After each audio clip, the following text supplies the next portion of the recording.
Hi, Ryan. Morgan Coth here, CEO of Accentus Health.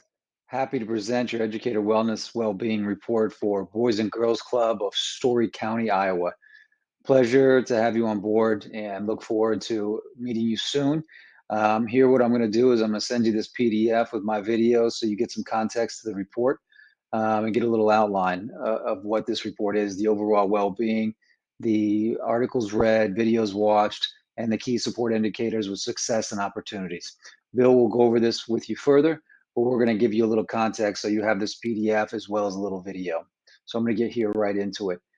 Table of contents, a little bit of why we're different, an introduction, current state of well-being, which is important for your program, the insights for most read articles, watch videos, those key current support indicators, the successes within those areas, opportunities within those areas, and then contact information if you need to contact me, but Bill will follow up to go more in depth with the action items.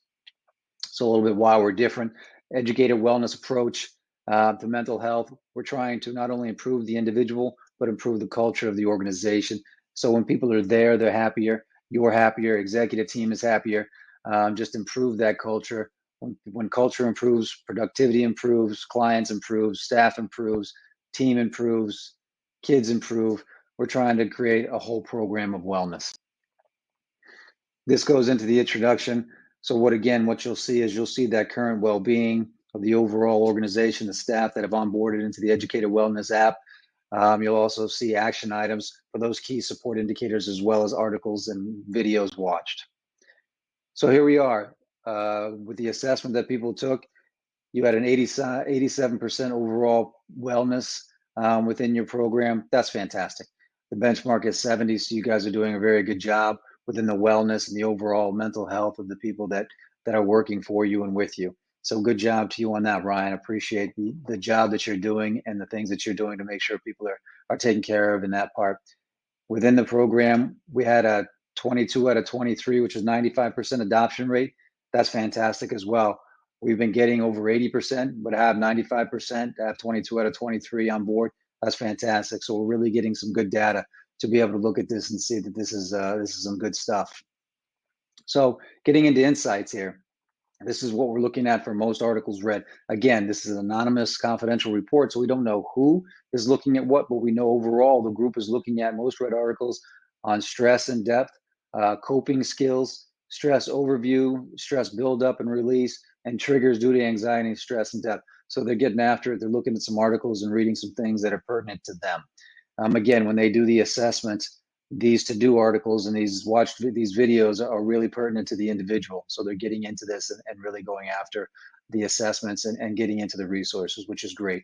Most read exercises, being mindful of those triggers, recognizing, tracking coping skills, tracking depression, managing fatigue, and what went well. What went well is one of those exercises that you can do to really focus on the positive things that are happening. We tend to focus on a lot of the negative things that happen in life. So the what went well exercises is about focusing on the positive. So good that these people are really getting into it and using these resources in the app. So that's great.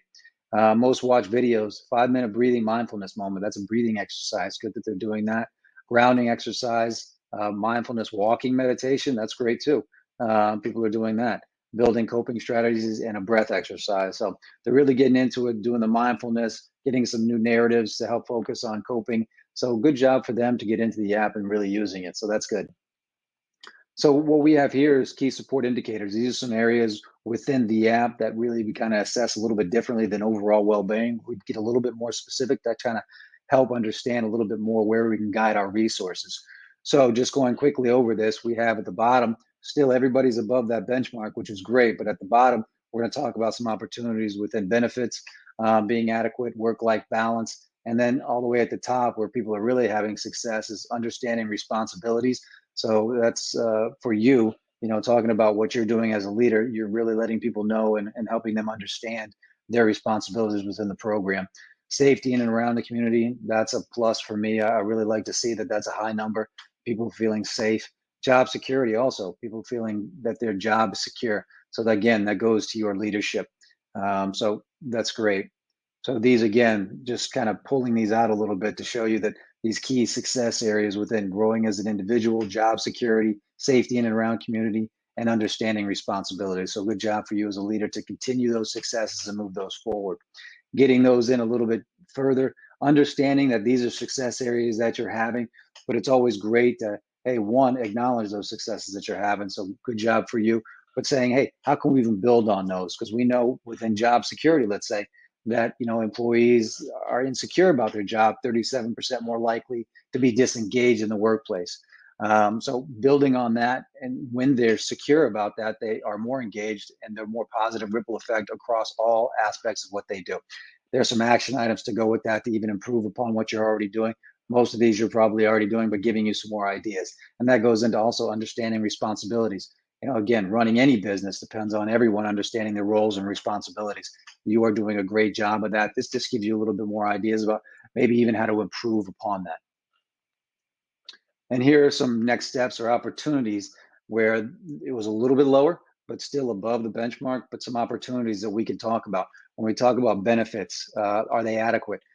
Understanding that a big corporation or a big organization, there's different ways that you can increase benefits that don't have to incur costs. Some of it does incur costs, but some of it doesn't. Like giving you just some ideas about benefits is employee training, making sure they understand that there's opportunity to train, maybe paid parental leave or paid leave that there wasn't there before, but maybe if they need to take care of a sick kid or COVID or something like that, to give them an opportunity to be able to take time off without feeling like they're going to be missing out on some pay or missing out on other opportunities. Also, organizational offering employee educational, benefits where they can pay for some educational credits that they might be able to get at a local university or trade school to be able to continue that education for them is always a plus too. Work-life balance, a little bit lower, but those things also having that work-life balance, because for many there's a lot of stress within work and within that work-life balance. So there's some action items here that we can go over a little bit more in depth, but helping your staff set manageable goals each day, be able to give them some, hey, these are manageable goals. We're not putting too much pressure on you, but we want to make sure that there's goals that we have set in place because there's certain things that need to get done, but making sure they're manageable. Provide occasional small breaks throughout the workday, giving them some time to, maybe take a breath or maybe do some breathing techniques or maybe relax or maybe just take a break and look on their phone or however they want to do that break. But having these opportunities to create that work-life balance while they're at work to be able to give them a little bit more balance. So that was it in a quick nutshell. Just wanted to give you a little bit of context so you don't just open up a PDF and wonder what this is. Just giving you a little bit more context of the overall well-being, successes, and opportunities. Like I said, we're going to get with you a little bit more about how we can develop these things in your program and really develop that culture and continue this program moving forward and being able to talk to the employees about things that they might be going through, whether it's job opportunities, whether it's education opportunities, whether it's adequate benefits or anything that they might be thinking about within these programs, and talking about the app and the resources within the app so they understand that you care about not only them but you care about the culture that they're working in, so that while they're there they're happier, and so are you. Again, Ryan, appreciate the opportunity. Look forward to continue working with Boys and Girls Club. So thank you very much.